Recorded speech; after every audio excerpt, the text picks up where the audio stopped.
Assalamualaikum warahmatullahi wabarakatuh.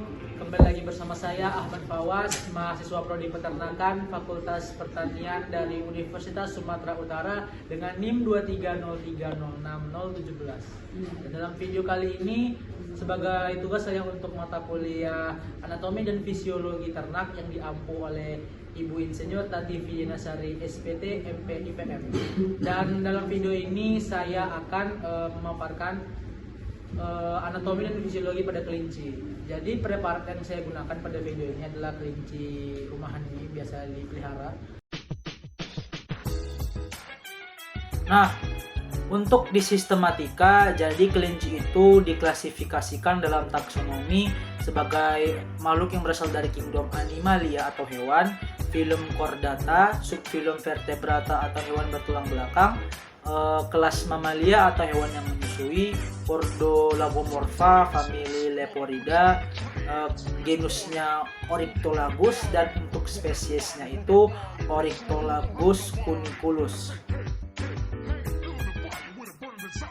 Oke, di sini kalian bisa lihat ada kepala kelinci. Nah, pada segmen ini saya akan menjelaskan sistem nekrosom atau sistem saraf pada kelinci.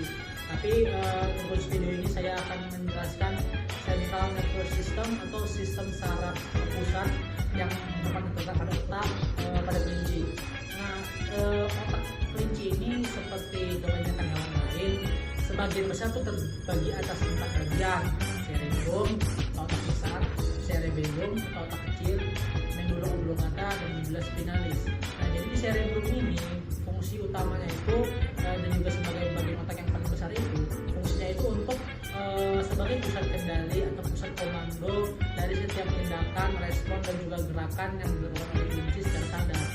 Baru ada medulla, ada cerebellum tepatnya di bawah cerebrum ini. Ini fungsi dari otak kecil ini namanya itu untuk mengatur keseimbangan tubuh, keseimbangan antara respon dan juga stimulus yang diterima tubuh. Lalu ada medulla oblongata yang fungsinya itu sebagai pusat kendali pemikiran, respon, dan juga tindakan yang terjadi secara tak sengaja atau bisa kita sebut dengan gerakan refleks. Lalu ada medulla spinalis yang fungsinya itu untuk menghubungkan atau mengirimkan sinyal yang datang dari sistem saraf pusat pada sumsum tulang belakang.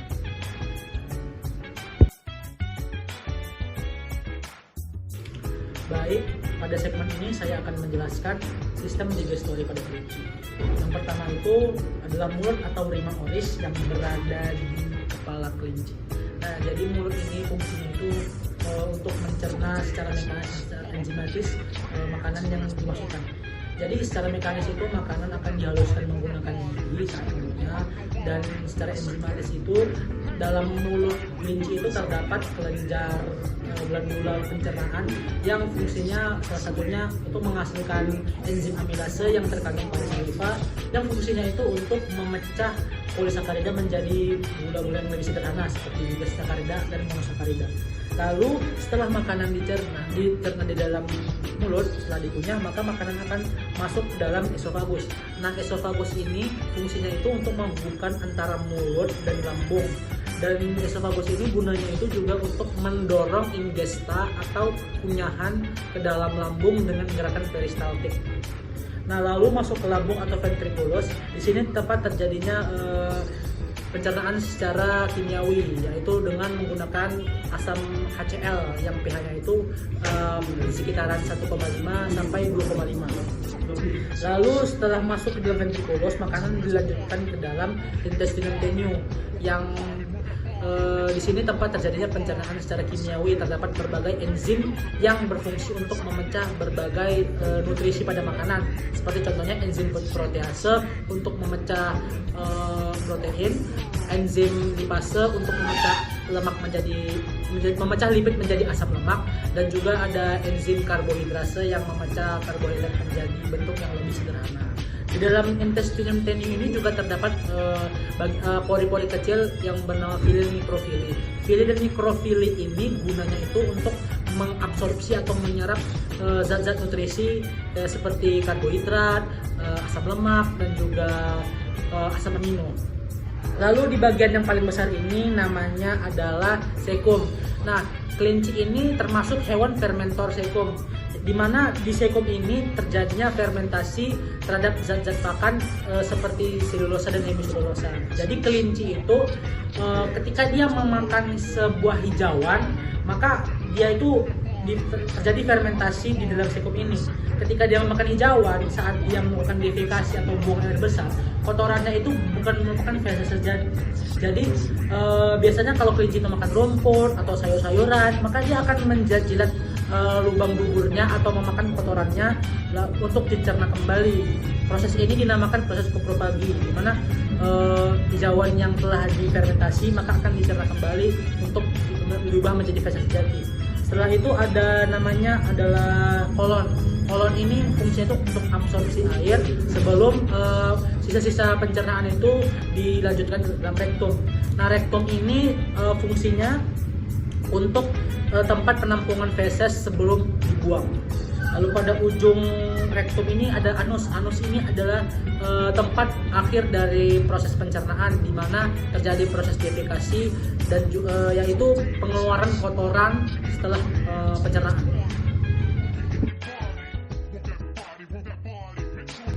Oke, segmen ini yaitu glandula digestori, yaitu organ pencernaan pembantu.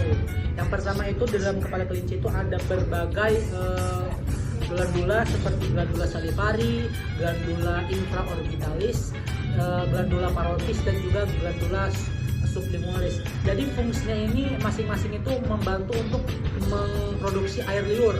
Salah satu fungsi air liur itu selain untuk menetralkan pH makanan, fungsinya itu juga untuk memecah karbohidrat menjadi bentuk sederhana seperti enzim amilase yang terdapat di dalamnya. Lalu selanjutnya ada liver atau hepar atau hati. Nah, hepar ini gunanya itu untuk detoksifikasi racun dan juga modifikasi nutrisi pada pencernaan. Lalu di sini ada vesica velea atau kantung empedu yang fungsinya itu untuk menghasilkan cairan empedu. Lalu di sini ada pankreas. Nah, pankreas ini fungsinya itu untuk menghasilkan dua getah utamanya, yaitu enzim dan juga hormon. Enzim itu gunanya, contohnya itu enzim protease, enzim lipase dan juga enzim karbohidrase yang gunanya untuk memecah nutrisi dari makanan. Pankreas juga fungsinya juga untuk memproduksi hormon insulin dan juga cairan buffer yang fungsinya itu untuk menetralisir makanan yang telah terkontaminasi oleh asam HCl dari lambung. Baik, pada sesi ini saya akan menjelaskan sistem sirkulasi pada kelinci atau sistem peredaran darah.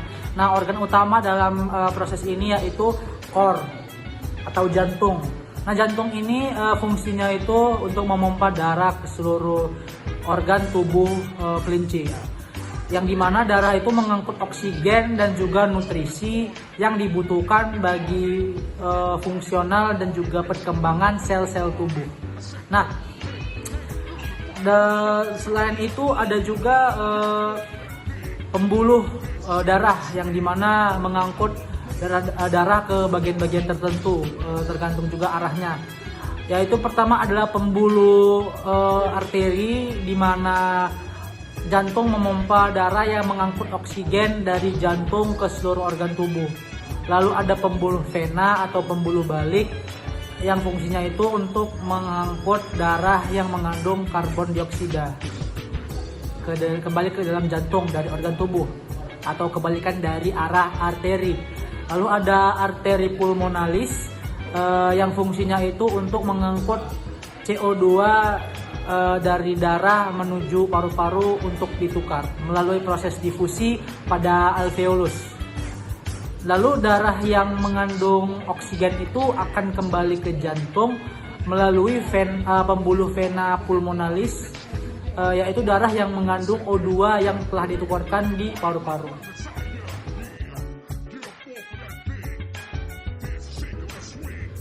Pada segmen ini saya akan menjelaskan sistem pernapasan pada kelinci.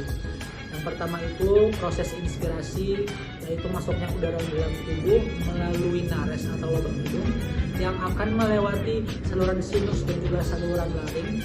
Setelah itu udara akan memasuki trakea, di mana udara akan terjadi percabangan atau penguraian arah yang memasuki ke paru-paru kanan dan paru-paru kiri. Di bronkus ini terjadi percabangan lagi, yaitu bronkus primer, bronkus sekunder, dan bronkus tersier. Hal ini dilakukan karena agar distribusi atau pembagian udara terjadi secara merata ke dalam paru-paru. Nah, di ujung bronkus itu ada lagi namanya bronkiolus, percabangan yang lebih kecil yang di ujungnya terdapat alveolus atau kantong-kantong udara di mana tempat terjadinya pertukaran oksigen dan karbon dioksida lewat proses difusi oleh pembuluh darah arteri pulmonalis. Lalu setelah ditukar, karbon dioksida akan dikeluarkan lewat proses ekspirasi melalui mulut ataupun hidung.